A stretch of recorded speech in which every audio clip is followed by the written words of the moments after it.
Viral tangis TKW terjebak di Singapura, harus bayar 26 juta rupiah jika ingin pulang ke Indonesia. Viral video seorang tenaga kerja wanita, TKW, bernama Puspa Dewi, yang menangis meminta bantuan untuk dipulangkan ke Indonesia.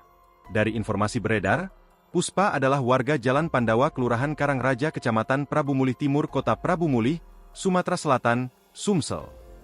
Wanita yang diduga merupakan TKW ilegal itu dalam video yang viral mengaku terjebak dan diminta membayar 26 juta rupiah jika ingin pulang dari tempatnya yang saat ini ada di Singapura.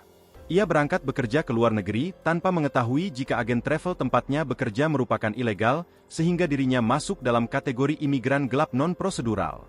Puspa Dewi yang tampak mengenakan mukena saat merekam video itu meminta bantuan Wali Kota Prabu Mulih dan Gubernur Sumatera Selatan membantunya membayar uang 26 juta rupiah sehingga dirinya bisa pulang. Puspa Dewi menceritakan dirinya sudah berada di Singapura sejak tanggal 7 Januari 2025 dan langsung melakukan medical check-up dan PAP. Kemudian pada 10 Januari 2025 dirinya diantarkan agen ke rumah majikannya pukul 9 pagi dan mendapatkan majikan orang India. Puspa mengaku hari pertama bekerja dirinya sudah mengeluh karena istirahat pukul 11 dan pukul 12. Selain itu, anak yang diasuh sangat nakal dan majikan selalu menyalahkannya, sehingga hal itu membuat dirinya yang selalu disalahkan. Karena hal itu, Puspa mengaku sudah berusaha mengadukan ke agen dan keluarga di Prabu Mulih, namun agen justru menuntut dirinya untuk membayar ganti rugi jika ingin pulang.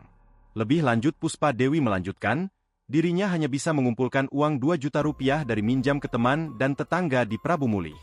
Kemudian pada hari ke-6 bekerja dirinya yang sedang menjemur pakaian di luar rumah kemudian dijemput agen dan diduga pindah ke majikan lain lagi namun sudah tidak betah.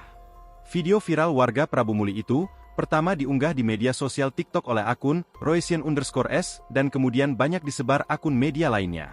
Namun dalam berbagai akun media sosial, bukannya keluhan dari Puspa Dewi mendapat simpati namun justru banyak yang menghujatnya. Bahkan banyak TKW yang saat ini sedang bekerja di luar negeri mengomentari jika Puspa Dewi diduga cengeng karena untuk merantau ke luar negeri memang butuh perjuangan. Download Tribun X sekarang, menghadirkan lokal menjadi Indonesia.